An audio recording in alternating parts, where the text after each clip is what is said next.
KTVU spent some time volunteering at Covenant House. It's a nonprofit that helps teens and young people experiencing homelessness. It's all part of an initiative called 21st Century Fox Impact Week, where we get to spend time giving back to our community. And as KTVU's Claudia Wong tells us, it also gives us a chance to learn more about some important work being done by Covenant House. It is easy to drive by this nondescript building in Oakland's Jack London Square and never know what is happening inside. I've driven by this place so many times and I had no clue that it was here. I knew very little about Covenant House, and I am very excited now to share this with other people. This building on Harrison Street was once Governor Jerry Brown's home. Now it is a safe place for teens and young people experiencing homelessness. 18 to 24-year-olds, there's roughly 4,000 young people that are experiencing homelessness in the Bay Area every night. We house 80. And so even though that's impressive, it doesn't make a dent. Our waiting list is always significant. For privacy and safety reasons, we couldn't show you the faces of the teens who use this center. In addition to homelessness, some have faced exploitation and trafficking. When you come in here, what they've gone through, and now they have someone who cares about them, someone who makes them not feel invisible. I just think that's phenomenal. Covenant House offers both drop-in services and a 2-year residential program. And here, they hope to wrap these young people in their arms. Not just shelter, not just food, but also job prep, helping them with their educational goals, helping them with life skills, how to clean their room and how to make food and how to have a healthy relationship. And it starts by having a place like this. And so they tasked our KTVU team with making the space a little shinier. We cleaned every surface we could find. Cleaning this surfaces, 409ing, surface cleaning the kitchen and the chairs and the couches, and just giving everything a good scrub. We organized a closet full of clothes by color, by size, and by style. We are turning this closet into a nicely organized place where they can come in and find something nice to wear for school, nice to wear for a job interview. There are things with tags, which is really great. It's like gold for these kids because it's brand new.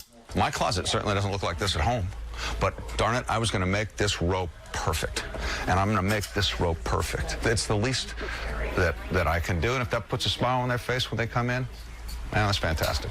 We did what we could, although truth be told, we all had this sense that whatever we were doing just wasn't enough. As great as this facility is, and it's really a great facility, this is just a fraction of what these kids really need. It's overwhelming. It makes you feel very insignificant, our little piece, but if everybody does a little bit, maybe we can make a big difference. Covenant House says big differences often come in small gestures. It is in the smell of a clean room. A clean space is the beginning of dignity. And it's about taking part in this ongoing mission to wrap the young people here in the safety, warmth, and caring that too many have gone too long without. I hope that that's the start of restoration. I hope that that's the start of them seeing the reflection of their worth. I think that the small things that we do speak louder sometimes than the big things.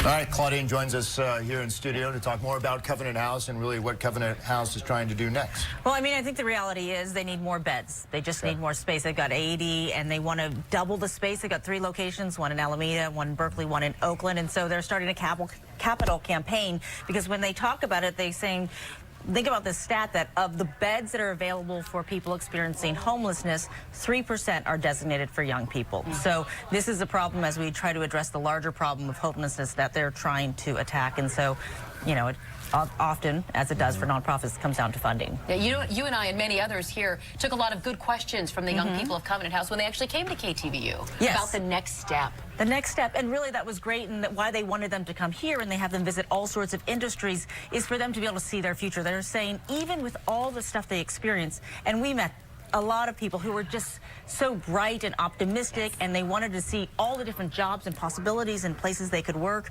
and really kind of move that forward. How hard is it transitioned to help these kids make the transition onto being independent themselves. Well, and that's a big part of what they do, right? They have this 2-year transitional program. They help them get jobs. They make them save 80% of the money that they make so that they have a way to move out. And then they measure it, and they measure it by stable housing. They measure it by stable income, and they have a 94% success rate for the folks who come through their program. So it's really great. It's a huge number, and they say they really track them for like a year. They want to make sure that when they leave Covenant House, they're leaving for a very, very bright future. Covenant House, just one example of the many ways KTVU tried to be of service to our own community. Absolutely. It really was a really incredible week. We just spent time at that one place, but then we also spent time at other places. We actually came here at KTVU and we put some time putting some hygiene kits. Mike Meback was a part of that, where we put hygiene kits. They were going to City Team Oakland,